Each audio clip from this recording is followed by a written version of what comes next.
Get a couple of you doing like this, and that's a bit, and I'll get a couple of you shaking your head. Okay? But anyways, you guys just talk for now, okay? Okay. Okay. You know, those other shots there, there's a little bit of moving around. We'll have to limit that a bit, like the handheld sort of shots, you know? Yeah, but, you know, it's nice to have a little movement in there sometimes. But I understand with the internet, you know, it's mostly to have headshots. You Yeah, know? but you'd be surprised, though. Yeah, but... Like, when you know, look it's at still it... for excitement, you know, you should have a... Well, okay. Well, all we can do is put it up and see what happens from there, because, like, it doesn't take much movement at all. Like, it's just better to stick with the That's right. tripod. You know, let me tell you, I've been having some heavy hookups there. It's like a brainwave, you know? Yeah. Yeah, but we got the digital and, you know, analog at the same time, you know? It's kind of neat, eh? Ah, funzo, yeah. Good. Take it. Let's go. Stop. Right here? Yeah. Can you have a drink of Coke? Shake your head no.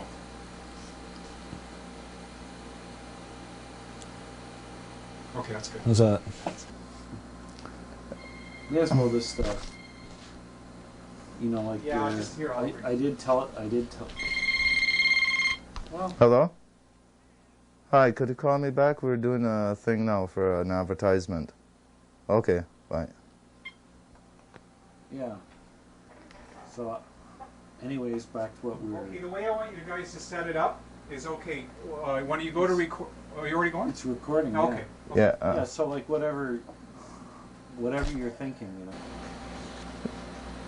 Yeah, and so how's the lineup for this week? I heard we're gonna have somebody show up. Is that? How's it looking? The lineup? Yeah. You mean it's well, I think we have a dancer and an actor. Yeah, and I heard we have Liz Young of Sullivan Productions. She will be here this week, yeah. And we're planning. Alliance Entertainment? Yeah, she's of Alliance too. And we're having Is that one of your? we're having Mr. Lance Chilton. He said he'll come on out, and Ian Harvey of The Sun. Okay, good. You know, we're having quite a lineup. Great. Okay, stop.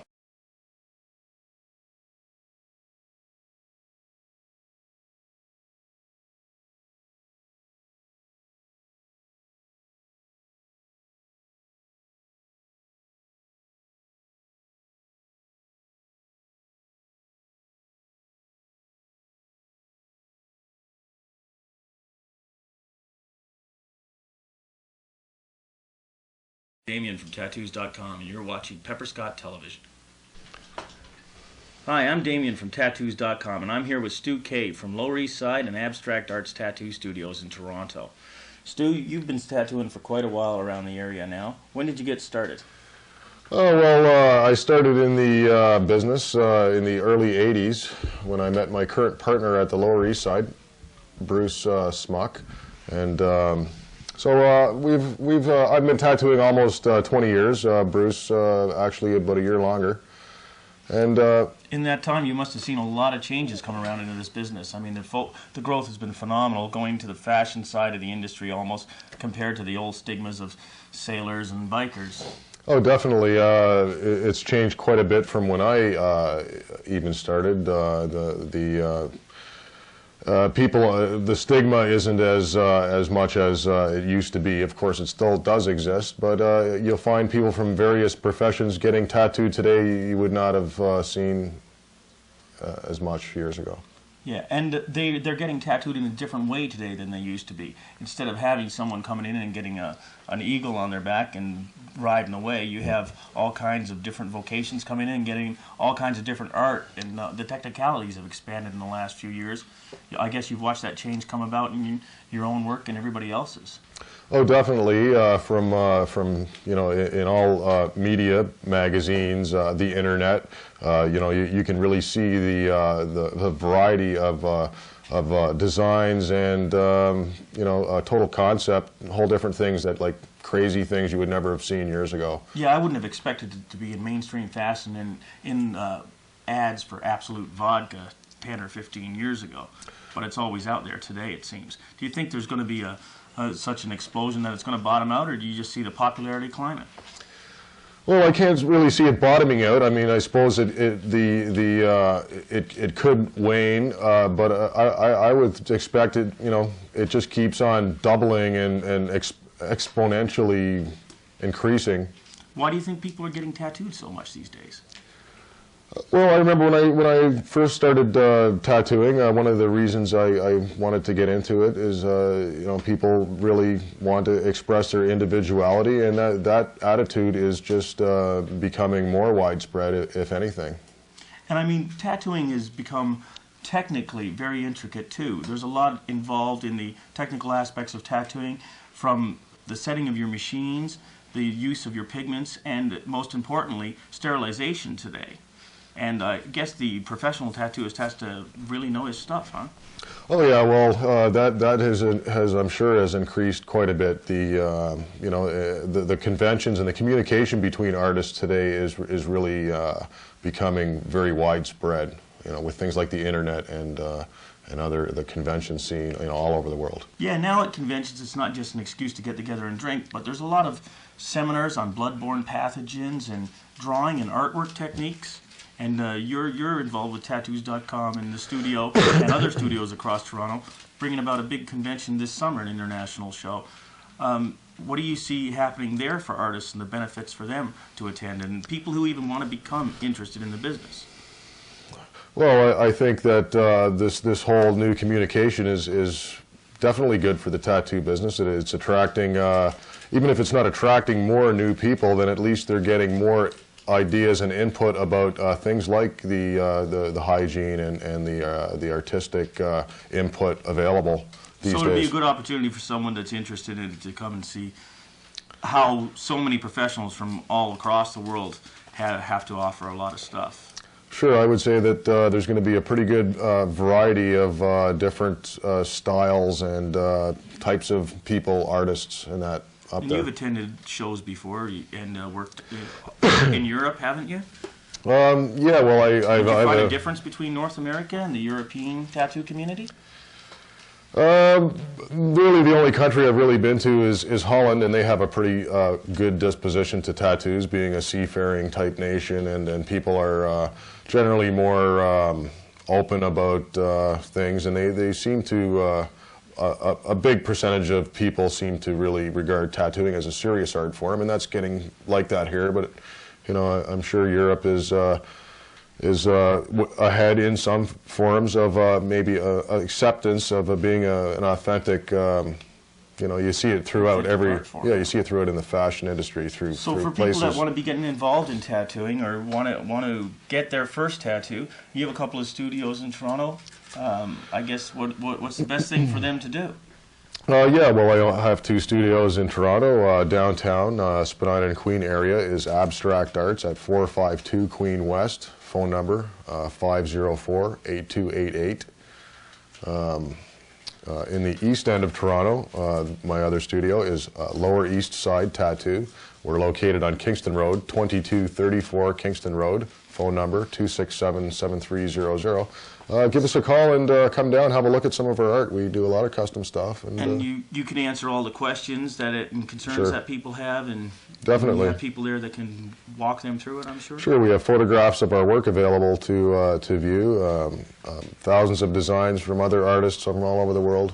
And people really should have a good look at the photos before you go into any tattoo studio. Know what you're doing. Know that the artist is capable of doing the work that you're looking for, and know that the artist has the knowledge and the safety and the sterilization, because this is something you're going to die with. You're not out buying a car. Get it right the first time. Okay. Okay, I would like to extend a personal invitation for everyone watching to attend the Northern Ink Exposure Tattoo Convention, an event you will not want to miss. That'll be June 17th at the Toronto Colony Hotel. Okay, thanks for coming by and talking to us, Stu, and sharing all of your insights on tattooing and where it's been going. And I'll be seeing you down at the convention, too. We sure will. Thanks for tuning in. This is Damien from Tattoos.com, and you were watching Tattoo TV. Fade to black.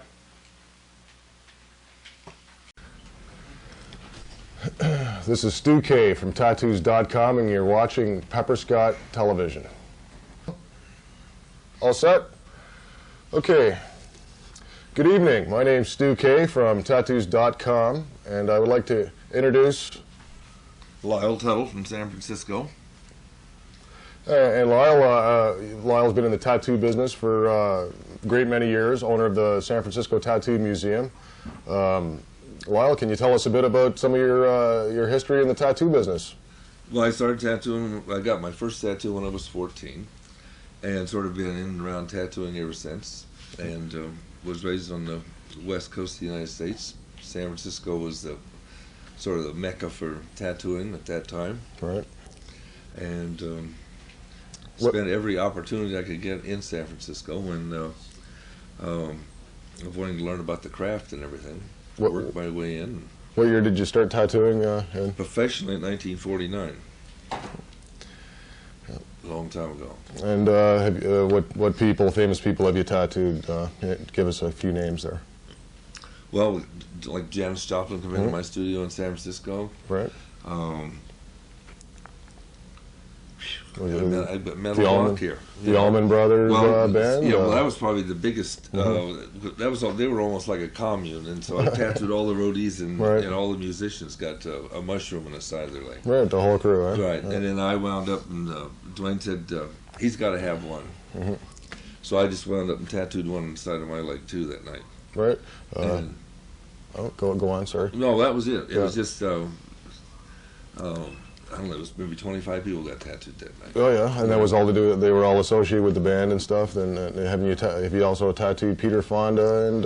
Peter Fonda came down to Los Angeles and got tattooed, and then he also narrated the film because he got involved in tattooing then. Right, I saw that film actually. I can't recall the name right now, but he narrated Signatures of the Soul. Signatures of the Soul. That's right, and he narrated that film, and it was all about the history and the culture of tattooing. And yeah, I went through the South Pacific. There was some scenes in Samoa. They visited me at the Tattoo Art Museum in San Francisco. And right. Great, and nowadays you go all over the world to tattoo conventions and various tattoo art and culture festivals and shows all over the world. Well, we made 19 this year. 19. It was in Toronto because we had the one up at the ski lodge up here about 50 miles. Right, the first Northern Ink exposure. And by some odd coincidence, we're going to have one in June of this year coming up. That's the rumor. That'll be June 17th to 20th at the Colony Hotel in downtown Toronto. I'm going to put that in my dance book here. We've got that in our date books there. Because I'll be back. And at the Northern Ink Exposure show, we're going to have all kinds of entertainment. There's going to be Thursday night will be a big multimedia event with various performers, entertainers, things like that. Fire dancing, Tahitian. Captain Don will be there. Frederick from Tahiti. Right. World-class tattoo artists from all over the world. Probably is Oguri coming back this year? I'm not sure. We have a. I wound up getting tattooed by him last year. Yeah, right here. You got that one done last year, yeah. Of course, I got two others recently too. This is a. Who did that one there? Psycho Sybil put that on. Oh, yeah? She's like the world's heavyweight wrestling champ. Really? And married to Sailor Moses at the time. Oh yeah. And then in August that was put on down in Rio, which is sort of a dead giveaway because that's what it says is Rio. And what's your last tattoo? Well, I haven't had one in quite a while. I think I got some stuff up here quite a while ago from a guy. You know, if they come down in June to the Colony Hotel, they'll see the biggest freak fest they've ever seen in their life. That's what I hear. There's going to be all kinds of things to do, and tattooists from all over the world coming here to Toronto. Hi, I'm Lyle Tuttle from San Francisco, California. I'm here on Pepper Scott TV. My name is Sean Ballantyne. I'm an aspiring comedian here in Toronto, and you're watching Pepper Scott Web TV. He ignites the flash powder, and you know, big flash. The audience cheers, and that's it for the scene. Now I heard 2 people got killed in that particular stunt. What happened there? Not as far as I know. Okay, maybe I was at the wrong show. No. However, there was one instance where the explosion went off prematurely. Before I had a date like that a couple weeks ago, but we won't get into that. Anyhow, so tell me a bit about the on-cue players. Yes, they're based down at Q Beach. They operate out of the Q Beach United Church. They have 3 shows every year. The next show they're doing is in January. They're doing a thriller called Deadly Nightcap. Their auditions are next month. Other than that, I have no idea what's going on with that. Okay, great. Another thing that people don't know about you is your Uncle Sean. Yes, that's right. You have a career that's, you supplement your acting career. You do something that not a lot of people do. Tell us a bit about your role. Well, role. I take care of my 2-year-old niece. My sister and mother both work full-time. The child's father is nowhere to be seen. And so that leaves only me at home to look after her. So I have her generally during the days, slowly but surely turning her against her mother. Oh, well, that's very nice. We'll have to get that one in. What exactly do you mean by that? Oh, it's I don't want to air my personal baggage out on the internet here, but no, just a little sibling rivalry. Okay, well, our next guest will be a registered therapist, so we'll work with it from there. Now, in terms of with Larissa's her name, correct? Yes. Tell us about the Godzilla Project. The Godzilla Project, yes. Well, one time we took her to the library. I had to get some books, and I had to take her with me. Of course, nobody else there to take care of her. And once she got there, she decided that now was the time to be the loudest, noisiest, most energetic child around. So she was running up and down the aisle, screaming, pulling books off the shelves, just terrorizing the library. They didn't ask me to leave, but if I had stayed any longer, I'm sure they would have banned me for life. Again, it sounds like a day that I recently had, but... I think maybe I should have shaved. Okay, right now I'm here with Alfredo Barahona from Culture Link. Culture Link is a program that helps people from other countries come here and settle and adjust in Canada. How did you get involved with this? Well, Culture Link, I'm a refugee immigrant myself. Came to Canada 13 years ago. And in 1991, a fellow family from El Salvador came also. And I was a little bit of a host to them. Although it wasn't through Culture Link, but I was a little bit of a host to them because, we already knew each other. Once I was visiting them and they were telling me how a nice couple of Canadians that they met through the host program, and that's how they started to describe the Culture Link program to me. And they were very happy. They were quite satisfied, with the fact that they had 2 friends who were not only there to speak English with them, but also to show them around. It helped them feel that there was somebody here waiting and welcoming them. Aside from people like myself that they already knew. Toronto is a big city. One person, you don't know anybody. So that was the first contact I had with Culture Link. That was back in 1991. Now, how are people chosen to do this? Do you ever have wrong choices? Do you ever have people that you don't accept, that you fear might take someone out and get them a Motley Crue tattoo or get them drunk or something like that? Have you ever experienced anything like... Well, yes. I mean, you see, most people that come to volunteer at Culture Link, first of all, they come to Culture Link because they're interested in volunteering with us. They like people, they like working with people, they have a lot to offer. In most cases, they have had some immigrant, refugee experience in the past, either because they themselves came, or their parents, or their grandparents. Well, you have to remember that Canada is a nation of immigrants. It's a long, long history of immigrants. So everybody has something to relate to. There's just nations that came years and years ago, and then there's other people that are coming more recently. So there's always something that people can relate to. In some cases, yes, we do reject them, and those are the ones that have very strong, views and how do you say it? They don't really. We just don't think that really.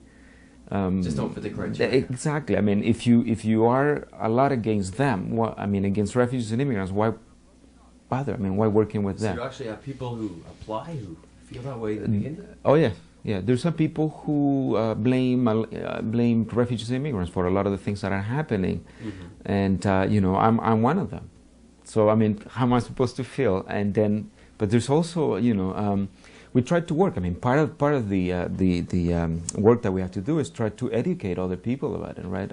I do think that sometimes it's just because we don't know about other people, And there is that fear of the unknown. I mean, you heard through somebody else. Right, with all the different You know, cultures. Now, with that, all the different cultures and backgrounds and traditions, you must have some interesting experiences. Tell me about those.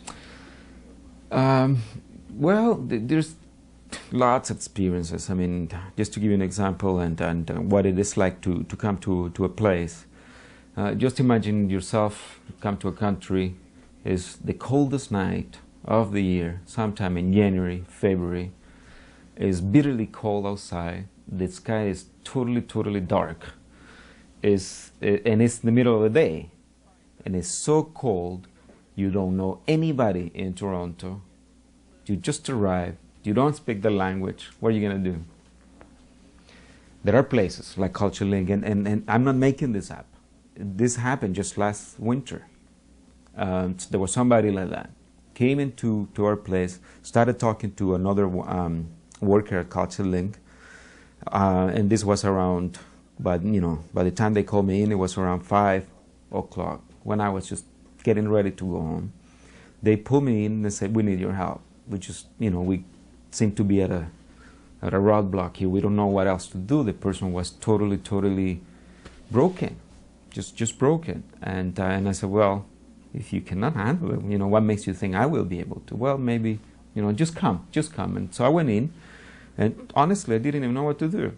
I mean, how are you going to tell somebody like that, "Don't cry, the sky will be blue tomorrow"? Well, when you're a refugee or an immigrant, things just don't happen like that.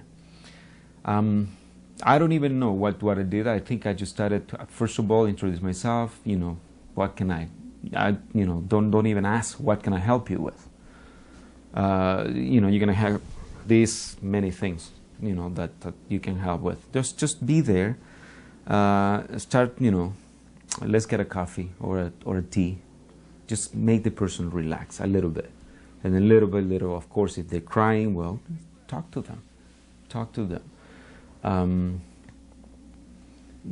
it's adjustment. You have to sort of figure out how the other people feel and feel the situation out. Just be there. You see, that's what Culture Link is. Just be there. Now, if somebody wants to get involved with this, how would they go about doing that? Well, that's great. Anybody wanting to get involved can call 923-4678 and speak to the intake worker, and the person will tell you further details how you can get involved. But there's many different ways. You can volunteer on a one-to-one basis, being introduced to become friend, to act as a host to either another individual or a family.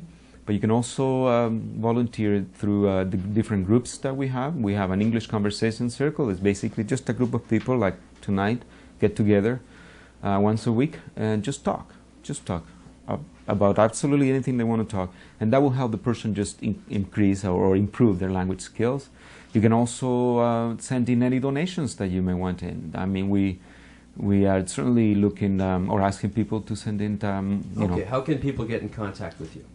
Okay, call 923-4678. Ask for Alfredo. That's my name. I am the outreach coordinator, and I will take care of that. Hi, my name is Alfredo Barahona. I work with Culture Link. I'm the Community Outreach Coordinator, and you are watching Pepper's Cut TV. Hello, Daryl Gould. Welcome to Pepper's Cut Television. Daryl he brought his storyboard this evening. Daryl, what is your story about? I wrote a screenplay for Captain Marvel, or Shazam as it's titled.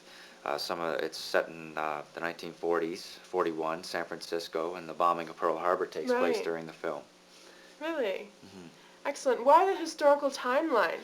The historical timeline, I admire the times that it was set in. Right. I find the story worked best in that time setting. It worked well with the plot. There were some actual historical points that I could write into the plot and make it, for a history buff even, it would be great to watch because you could tell that actually happened. I see. Mm-hmm. Why Captain Marvel? Well, I've had, one of my earliest memories was of watching the Saturday morning Captain Marvel series in the 70s that was done with I think his name was Jackson Bostwick. Right. He was playing the role at the time, and I always had some comic books, and as I started to collect when I was a teenager, I got lots of Captain Marvel mixed in with my other things as well, and that's how I became involved with Captain Marvel. And so what do you plan to do with your storyboard? What would you like to do? Well, I'd like to find a producer, someone to pick it up, possibly, you know, I'd like to see it eventually made, of course, into a big film. Big as can be. And when you were a child, did you read a lot of comic books alone? So, I seem to remember a Shazam when I was a kid in comic books. Have you had anyone approach you about copyright? I've studied up on some of the copyright rules, of course. I don't want to Right. step on anybody's toes. I'm not trying to do anybody wrong. As I understand it, I can pick a character and write anything I would like about it, Right. but I'm pretty limited as to who I could sell it to, which would be the owner.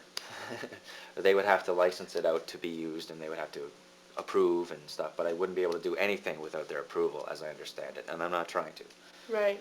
So I've heard a lot about zines. They seem to be very popular. Have you connected with that world yet? Not really. I'm trying to make this a film for everyone. Right. I don't think I should make a film that's for a certain crowd. I'm trying to make one for everyone, something that everybody can pick up on. As they watch it, with some of the greatest films, as you watch them over and over again, you will pick things up that you missed before. Right. And this would be good for this. I think you'll Why find this in this film. superheroes? Well, I've seen a lot of the films that came out that were superhero films. Right. Some of my favorites were Rocketeer, the first Batman film, the first two Superman films. So you probably saw things that you'd like to change, and stories you'd like to have different endings or something.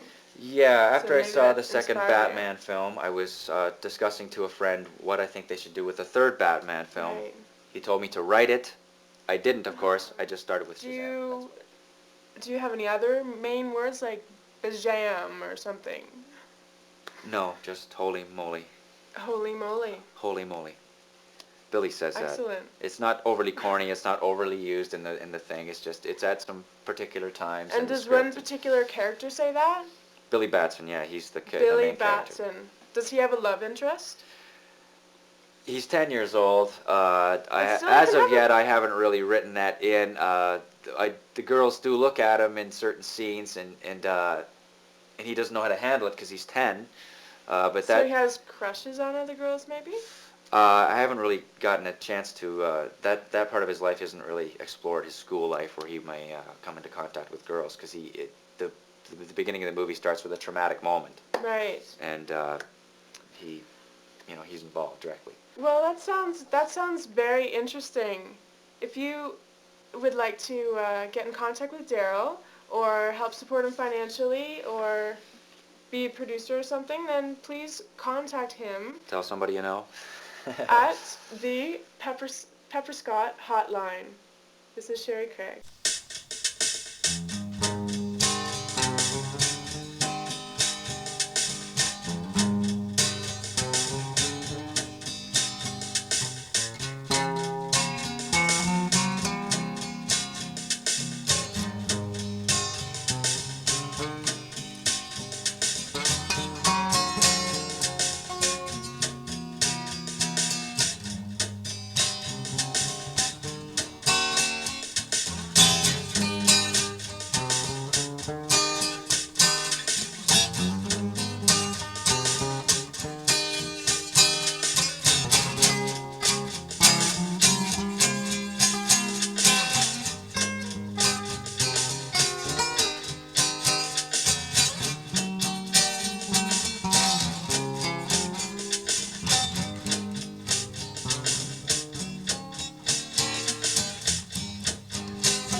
Hi, I'm Sarah James Overton, and I'm talking to Elizabeth Young.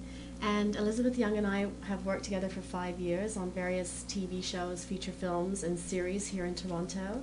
And Liz is what we would call an A-list production manager here in Toronto, working on high-profile stuff.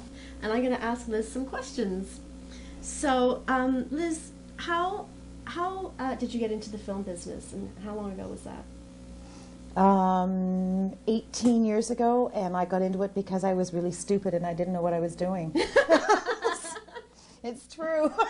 Because I know you went from being in the music business and video and the commercial world into film and TV, but was it an easy transition for you to make from that and to the longer format shows? Well, I started in commercials, and then when I went freelance, I lucked into doing this First Choice Rocks, the series with Jack McAndrew, and then I lucked into working with Godley and Cream on the police show, and Kevin Lowell just kind of adopted me, and I became their Canadian mom. And when friends of theirs would call and say, gee, we're going to shoot a video in Canada, who do you recommend? And so they'd recommend me, and then I worked with Capitol Records a lot, and that's where I really learned, because it was a one-man show, so it was producing and first AD and accountant and everything. Well, that gives you a lot of prep work. And then Patrick Doyle hired me on, I guess it was the pilot for Night Heat. Oh my goodness. Yeah. Okay. That's a while back. Yeah. So, what do you love best about being a production manager? Oh, they'd never put that on air. You know that. We've said it. Yeah? Yeah. Okay. Well, you can wear what you want. Say fuck when you feel like it. Okay. It's true. I don't even own a pair of pantyhose. I'm just dressed. This is dressed up. Yeah. And what is it that you dislike most about the industry? It owns you. Yeah. It owns you. You have no life when you're in production at all. And I mean, my union bases my weekly salary on an average 14-hour day, and that's in a union contract. So. That's right. It's a really long day. Yeah. What was your favorite show that you've worked on so far, film or TV? I think The Great Defender. Right. That was a series we did for Fox and Warner Brothers about 3 years ago, which was a lot of fun. Yeah. And who are your mentors? Patrick Doyle and Sasha Schneider. Right. Both of whom we've worked with. These are producers. Patrick's here in Toronto, and Sasha's a producer in Los Angeles. So what do you do in your spare time for fun? I go home to my farm. I only have weekends and horse around and play with my dogs and cats and be on my farm. It's what keeps me sane. Right. And what's your long-term vision? To get out of the film business. And open a business on my farm. Doing? Probably probably like bed and breakfast for people that want to specifically do horseback riding, and not like little 1-hour trail rides, but like, 3-4 hours at a crack. Right. I should add that Liz is a great horsewoman, and she's got a lot of experience in that area. So we will be back on Pepper TV when we know what her B&B is going to be. Well, it's going to be called Hillcrest Lane. Right. We know where it is. Right. It's just how many shows I have to do. It's every time I want to do something on the farm, like the barn edition, well, that means I need at least 2 MOWs or a really good series to pay for it. Right. So that's how you judge what you're going to do around the farm, is what work you've got coming up. MOWs means small work or fencing, and the series means the barn. Exactly. And I'll manage the property. So, anyone watching Pepper's Web TV will get a 10% discount at Hillcrest B&B and Dude Ranch in the future. You'll be too busy producing features. Well, shoot them on her ranch. Yeah. With Robert Redford. Okay. Thanks very much, Elizabeth. Thank you. Okay. Bye. Bye. Baby Block? Hi, I'm Sarah James Overton, and you're watching Pepper's Web TV. Hi, I'm Elizabeth Young, and you're watching Pepper's Web TV.